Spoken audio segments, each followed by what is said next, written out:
carrots, green beans, peppers, lettuce, and so much zucchini. Our 9 in 10 garden is doing great. So now it's time to check on our apple tree and see how our food plot is doing.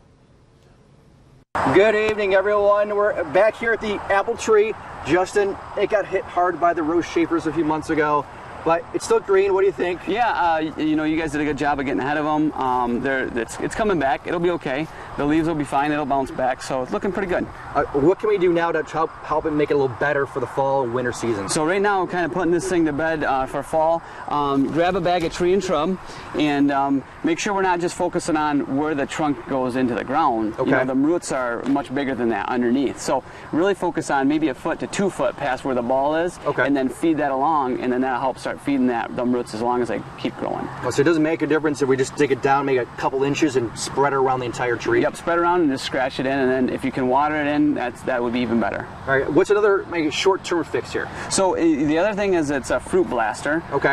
You know, fruit trees really love the potassium, so there's a lot of potassium in here. Again, just like we talked about in previous weeks, there's fulvic acid in here. So what that is liquid carbon. So when you put this, you know, the NPK on there, when you spray it on that leaf, it helps sticks to the leaf and it helps drive that nutrient into the plant.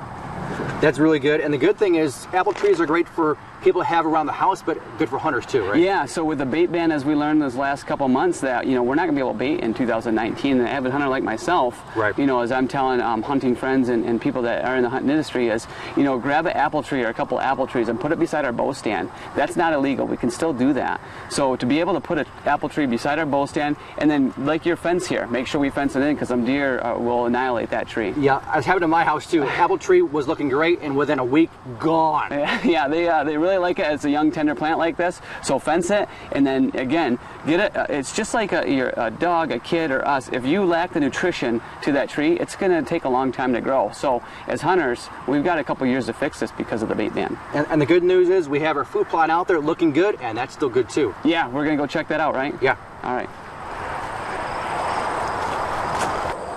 Justin, the food plot, what do you think? Hey, this is great. You know, this is a typical food plot. You know, we have over 100 years, or who knows when the last time this soil's been touched. And this is what we talk about, sandy soil, you know, out in the middle of nowhere. How do we build a nice food plot like this? And it goes back to, you know, that food plot do. Right. Making sure we have things that have carbon, organic matter, dairy dew, humates, and stuff like that mixed in. So when we do plant this plant, it does a good job of hold and retain that nutrient like we need. Considering what it was, I'm like, wow, to me this is very, very impressive. Yeah, because it hasn't been that long since we planted, you know, only a few short weeks, and we haven't had the rainfall like we usually do either. Right, it's been so dry the last 90 days, and we're getting rain here and there now, but we need a lot more, and it's doing great considering. Right, and if we go back to what we talked about in the lawn a couple weeks ago, if this was, you know, a chemical-based, salt-based fertilizer, right, this would have ran right through the soil and we'd have had very poor success. But because that organic matter, that carbon, stuck to the sand and helped feed this plant when it needed it, it really helped. Yeah, I'm glad to see it's looking great, and hoping great to see some